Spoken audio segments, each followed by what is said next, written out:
ಇಲ್ಲ ಅಂದರೆ ಎಲ್ಲದಕ್ಕೂ ಒಂದು ಪೀಕ್ ಟೈಮ್ ಅಂತ ಇರುತ್ತೆ. ನಾನಿವಾಗ ಮುಂಚೆ ಥಿಯೇಟ್ರ್ ಮಾಡ್ತಾಯಿದ್ದೆ. ಥಿಯೇಟ್ರಲ್ಲಿ ಪೀಕ್ ಟೈಮ್ ನೋಡಿದೆ. ಅಂದರೆ ಒಂದೊಂದು ಕಾಲದಲ್ಲಿ ಅಂತ ನಾನು ಮಾಡಿದ ಒಂದು ನಾಟಕ, ಒಂದೊಂದು ಕಾಲದಲ್ಲಿ ಸಿನಿಮಾ ಇತ್ತಲ್ಲ ಶಂಕರ್ನಾಗ್ ಅವ್ರದ್ದು, ಅದನ್ನೇ ನಾವು ಪ್ಲೇ ಮಾಡಿದ್ವಿ. ಶಂಕರ್ನಾಗ್ ಕ್ಯಾರೆಕ್ಟರ್ ನಾನೇ ಪ್ಲೇ ಮಾಡಿದ್ದೆ. 25 ಶೋ ಏನೋ ಮಾಡಿದ್ವಿ. ಅದನ್ನ ಎಲ್ಲ ಕಡೆ ಹೌಸ್ಫುಲ್ಲು, ಬೇರೆ ಲೆವೆಲ್ಗೆ ಅದು ರೀಚ್ ಆಗಿತ್ತು. ನಾನು ಥಿಯೇಟ್ರಲ್ಲಿ ಒಂದು ಪೀಕ್ ಲೆವೆಲ್ ನೋಡಿದೆ. ಸ್ಮಾಲ್ ಸ್ಕ್ರೀನ್ ಬಂದೆ. ನಾನು ಮಾಡಿರೋ 3 ಸೀರಿಯಲ್ಲು ಸೂಪರ್ ಹಿಟ್ಟು. ಅದು ಫುಲ್ ಪೀಕ್ ನೋಡಿದೆ ಅಲ್ಲಿ. ನೆಕ್ಸ್ಟ್ ಏನು ಬರುತ್ತೆ, ಸಿನಿಮಾ ಬರುತ್ತೆ. ಅಲ್ಲಿ ಎಸ್ ಅದಾಗಬೇಕೀಗ. ಸೊ ಅಲ್ಲಿ ಒಂದಿಷ್ಟು ಸೋಲುಗಳು ನೋಡಿದ್ದೀನಿ ನಾನು.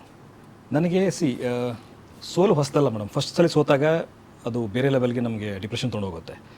ಅದಾದ್ಮೇಲೆ ಸೆಕೆಂಡ್ ಸೋತಾಗ ಅಭ್ಯಾಸ ಆಗುತ್ತೆ. ಅದು ಓಕೆ ಹಿಂದ್ಗಡೆ ಆಗಿತ್ತು, ರಿಪೀಟ್ ಆಗ್ತಾ ಇದೆ, ಓಕೆ ಅದಕ್ಕೆ ಏನು ಮಾಡಬೇಕು ಅಂತ ನಾವು ಓಕೆ ಅಲ್ಲಿ ಏನು ಮೈನಸ್ ಆಗಿತ್ತು ಇವಾಗ ಅದನ್ನ ಪ್ಲಸ್ ಏನು ಮಾಡಬೇಕು ಅಂತ ನಾವು ಕೆಲಸ ಮಾಡ್ತೀವಿ.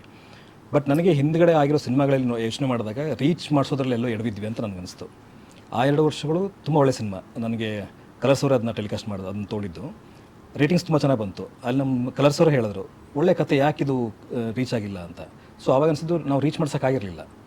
ಸೊ ಪ್ರಮೋಷನಲ್ಲಿ ಎಲ್ಲೋ ನಾವು ಪ್ರಮೋಷನ್ ಮಾಡ್ಬೇಕಾದ್ರೆ ಎಲ್ಲೋ ಎಡವಿದ್ದೀವಿ ನಾವು. ಅಲ್ಲಿ ಕತೆ ಚೆನ್ನಾಗಿದೆ ಬಟ್ ಪ್ರಮೋಷನ್ ನೀಟಾಗಿ ಮಾಡಿಲ್ಲ ಅಂತ ಅನಿಸ್ತು. ಬೇರೆ ಸಿನಿಮಾಗಳ ಕಂಪೇರ್ ಮಾಡಿದಾಗಲೂ ಎಲ್ಲೋ ಅಲ್ಲೇ ಎಲ್ಲೋ ಎಡವಿದ್ದೀವಿ ಅಂತ ಅನಿಸ್ತು. ಬಟ್ ಅದು ಯಾವುದನ್ನು ಕೂಡ ಇಲ್ಲಿ ನಾವು ಆ ಮಿಸ್ಟೇಕ್ ಮಾಡಿಲ್ಲ ಮಾರನ ಮೇಲೆ. ಸೊ ಎಲ್ಲೆಲ್ಲಿ ಮೈನಸ್ ಆಗಿತ್ತು ಅದನ್ನೆಲ್ಲ ತೊಗೊಂಬಂದು ಪ್ಲಸ್ ಮಾಡಿ ಇಲ್ಲಿ ಹೋಗಿ ನಿಂತ್ಕೊಂಡಿದ್ದೀವಿ ಈಗ.